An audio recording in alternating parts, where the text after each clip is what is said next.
Okay, today on Badger Bigs, we're talking to Tyler Wall, a true Badger Big. And we're talking a little bit about the border battle games that he's had to deal with in his career because he is a Minnesota boy, born and raised, but now he's a true Wisconsinite. We'll claim him as our own. You had a ton of border battle games with Minnesota in college with getting the axe. What was your favorite border battle game memory from college? Yeah, I think it was my senior year. We won the axe, and we actually have a picture of it hanging in our basement. It's one of the few photos of either one of us during our athletic careers, outside of the picture of me and The Rock, but I don't consider that part of my athletic career. I'm holding the axe, showing it to the stands, and that was probably one of the more memorable moments. And I think it's not necessarily that we beat Minnesota, because we were better than Minnesota for 3 out of the 4 years that I was at Wisconsin by a good margin, but just I think seeing that photo and knowing how much that rivalry means to the state and how much the axe means to people throughout all of Wisconsin, I think it makes it really special. As a matter of fact, one of our friends' fathers won an axe replica at one of the silent auctions that we were at. It went for quite a bit of money. And so when it comes to trophies in college football, that's always one of people's favorites. And it is the longest running rivalry in college football. Now, being a parent, I love watching the kids watch the border battle games because their favorite thing is watching the axe at the end when you go down and chop down the goalpost. Is that the best part about winning the axe, or is that just for the TVs and the cameras? Yeah, no, it's pretty awesome. Honestly, it's one of my favorite memories from my college days. And it's not because like Wisconsin versus Minnesota was a nail-biter rivalry at the time. Now, granted, my freshman year, we did lose in the old Metrodome on a field goal. And I remember the kicker, I think his name was Rees Lloyd. I think he was even like from England or something, like sprinting across the field as he made the kick and jumping over our bench, grabbing the axe. But then we won it the next 3 years pretty handily.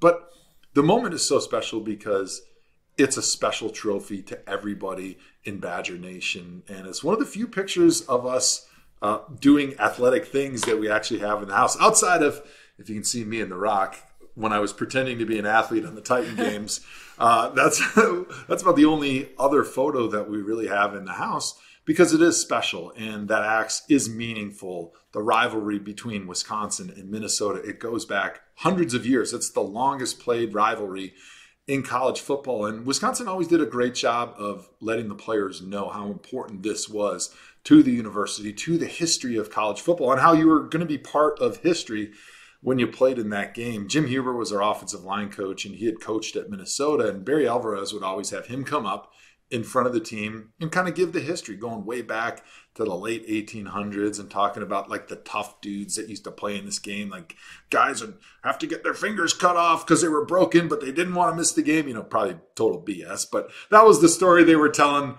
a bunch of 19-year-old kids, and we bought into it. But the cool story that I do remember that is actually true is how they used to play over the slab of bacon. And that was the trophy for a long time. And then it got lost. And then like 30, 40 years later, it shows up in a broom closet and somebody had been writing all the scores on there. So whoever stole it and hid it had continued to come back and put the scores in that game on that slab of bacon and kind of continue that trophy and that rivalry.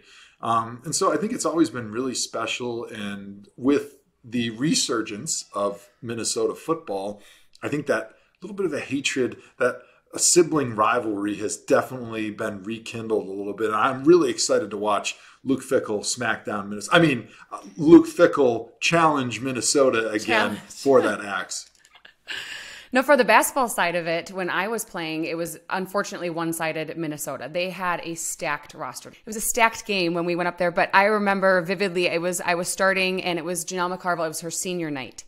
And that Williams Arena was the most electric I've ever felt. Packed.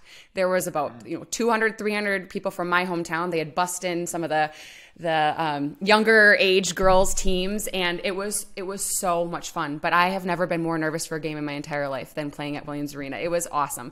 And also too, the border battle for the basketball teams, it was always so fun because during shoot-arounds you have the classic rolling the ball to the edge of the stage, and you have to try to put it out of your mind. So it, like, coach is telling you it's okay if you fall off. It's okay if you fall off. I'm like, you come over here and fall off the stage. But yeah, no, it was always like an elevated court.